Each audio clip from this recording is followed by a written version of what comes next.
aí, seus nerds e crentes, tudo bem com vocês? Eu sou a Carla Guedes e esse é o Nerd Cristã. E hoje eu vou falar sobre o plano de redenção.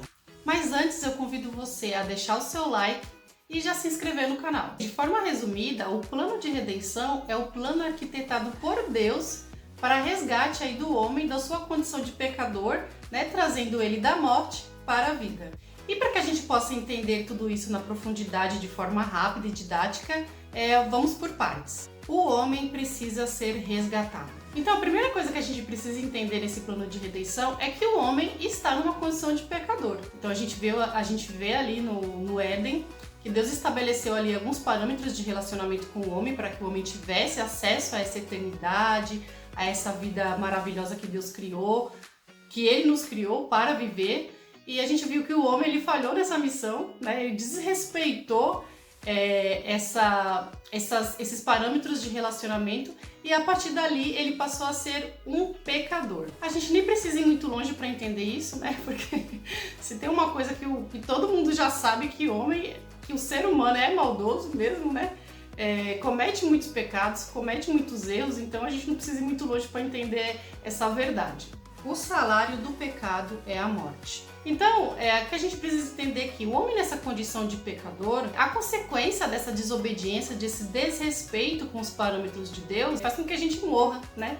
Morra não só fisicamente, porque ali no Éden o homem tinha acesso à árvore da vida, não só a árvore do conhecimento do bem e do mal, mas tinha uma outra árvore ali que era a árvore da vida, e ele perdeu acesso a essa árvore, então a gente passou a morrer, né? Fisicamente e espiritualmente. Então a gente precisa entender, precisa ficar claro pra gente que essa morte ela é uma consequência do pecado.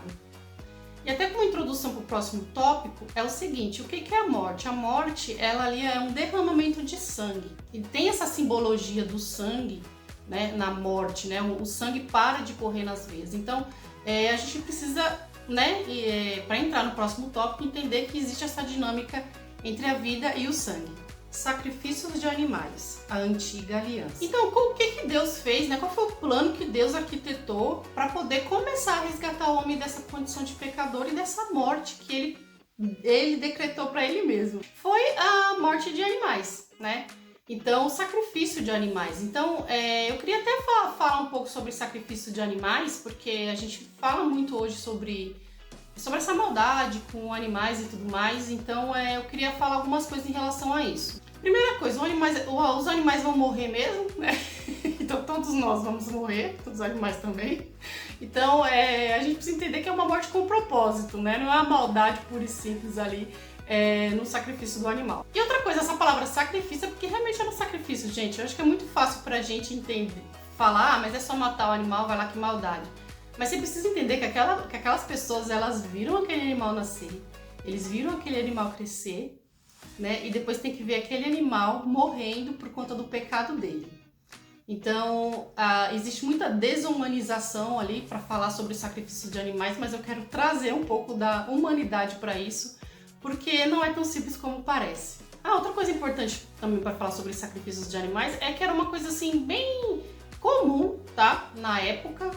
Então, as pessoas não só sacrificavam só a Deus, mas a vários deuses. Então, era uma coisa assim que era natural, digamos, ali entre as pessoas naquela época, né? Então, em Levítico, a gente vê que realmente essa questão da judiação, se é que a gente pode usar essa palavra, né? Ainda mais hoje em dia, né? Com essa guerra da Palestina aí, Israel, enfim... Mas a gente vê que não tem judiação ali na morte desses animais, tá? Você vai ver lá em Levítico que Deus tinha todo um protocolo para que esses animais eles morressem sem sofrimento, tá? Então esses sacrifícios eles eram bem limpos, tá? Tinha toda uma regrinha, você pode ir lá ver em Levíticos, e acontecia toda uma narrativa, todo um protocolo para que isso acontecesse. Tá? Então ali o pecador, ele levava o animal até o sacerdote, ele não matava sozinho, ele levava o sacerdote e ali ele colocava a mão na cabeça do animal, ele meio que transferia os pecados dele para aquele animal e ele ali era sacrificado, tá? E não tinha um padrão de animal porque ia de acordo com as posses, né? De acordo com a situação ali social, financeira da pessoa. E até de pombinhos até bezerros mesmo. O sangue de Jesus, a nova aliança. Então, vamos pensar. Você acha que faz sentido realmente um animal morrer no lugar do pecador? Você acha isso justo? Você acha que isso é certo? Tá certo isso? Rapaz, tá certo isso. Meu, se isso não faz sentido pra gente, pra Deus também não faz, né? Muito, porque Deus criou a gente, né? Então você fica pensando, né? Por que Deus, então, determinou essa forma de resgate do homem do pecado? Porque, na verdade, gente, o sangue daquele animal não era do animal, mas aquele sangue era uma simbologia para representar o sangue de Jesus Cristo, né? Então, aquela antiga aliança, aquele sangue daquele animal representava o sangue de Jesus. Então, olha o poder que tem no sangue de Jesus, que só pela representatividade do sangue dele, que Jesus já tinha morrido no mundo espiritual, né? Ali no mundo espiritual não tem tempo, né? Graças a Deus agora a gente tem esse monte de série aí que fala sobre viagem no tempo, e agora fica mais fácil de explicar de que Jesus, no mundo espiritual, Jesus já tinha morrido, né, no Antigo Testamento, antes dele mesmo nascer aqui na Terra, né? Porque no mundo espiritual não tem tempo. Então quando ele matava ali, o sangue daquele animal já apontava para Jesus Cristo, que no mundo espiritual já tinha derramado seu sangue. E aí o que acontece com o sangue de Cristo, tá? O sangue do Antigo Testamento, ali, né, da Antiga Aliança, ela era ineficiente em relação ao arrependimento genuíno e a transformação de vida, né? Então ele era meio limitado, né? Então já com o sangue de Jesus Cristo, ele trouxe um poder muito maior para o homem de não só tirar o pecado dele, mas transformar ele para ele não cometa novos pecados. Então o sangue de Jesus Cristo, ele tem um poder muito maior de não só deixar da gente, tirar a gente da condição de pecador, mas nos transformar em filhos. É muito mais profundo o sangue de Jesus Cristo, muito mais precioso. Jesus, o Cordeiro perfeito. Então eu queria enfatizar um pouco mais sobre esse poder de Jesus Cristo como o Cordeiro perfeito. Primeiro que uma diferença absurda é que a gente não pegou Jesus, né?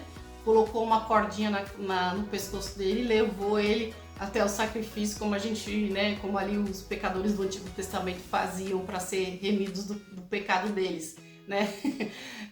Jesus Cristo foi que se entregou, ele fez isso por vontade própria e por amor à humanidade.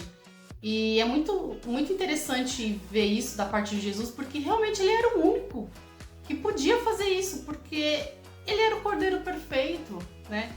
Ele não tinha defeitos, o sangue dele era precioso, ele era Deus, ele tinha a essência de Deus.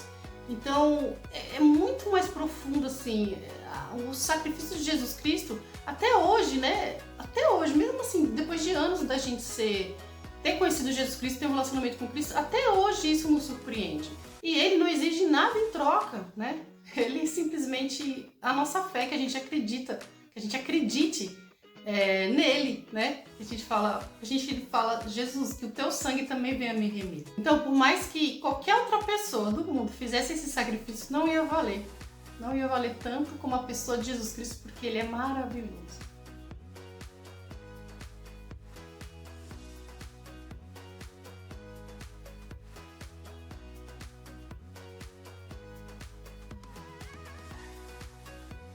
Então, esse foi o plano de Deus, de forma bem resumida, tá? Do que Deus fez para resgatar o homem dessa condição de pecado, tá? E no próximo vídeo eu vou falar sobre o plano de redenção, que é o quê? É a parte do homem em resposta a esse plano arquitetado por Deus. E antes de finalizar esse vídeo, eu queria fazer 2 disclaimers. Primeiro, eu não sou teóloga, tá? Eu sou uma cristã normal, né? Normal, né? Que o teólogo não seja normal, mas enfim. Por isso que eu aconselho você fortemente a você buscar o seu discipulador, buscar a escola dominical, porque aí você vai poder entender com muito mais profundidade tudo isso que eu falei aqui. É legal ver conteúdos na internet, obviamente, mas mais interessante ainda você realmente ter ali uma pessoa que possa te ensinar, que você possa fazer pergunta, porque na internet, tudo bem, tem um campo de comentários, mas você não consegue ter uma dinâmica ali com a pessoa que está ensinando, que pode te trazer mais conhecimento. Então procure aí o Ministério de Ensino aí da tua igreja. E outra, eu resisti muito tempo para fazer vídeos desse tipo, tá? Com conteúdos mais teológicos. Se você for ver aí, meu canal já existe há muitos anos e eu nunca gravei nada nesse sentido. Mas o Espírito Santo estava falando muito comigo, enfim. Eu acho que é importante a gente voltar para o básico do Evangelho, porque hoje em dia a gente tem falado de temas tão avançados e às vezes a gente peca no básico, sabe?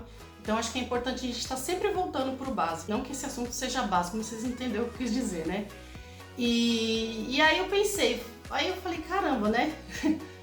Eu tinha um pouco de medo também, porque eu sei que o que mais tem na internet é crente chato. Eu falei, ai meu Deus, eu vi aquele monte de gente crente chato, fica me corrigindo nos comentários, falando, ai não sei o que, pipi. Mas aí eu pensei, caramba, se esse conteúdo despertar 100 crentes chatos, mas uma pessoa que se converteu, que conheceu mais de Cristo e que se despertou, que o Espírito Santo tocou para conhecer mais ainda, então já vai ter valido a pena. É verdade. Então é isso, se você gostou desse vídeo, ou se você quer comentar, fazer perguntas, pode colocar aqui na área de comentários. E a gente se vê no próximo vídeo. Um beijo e tchau!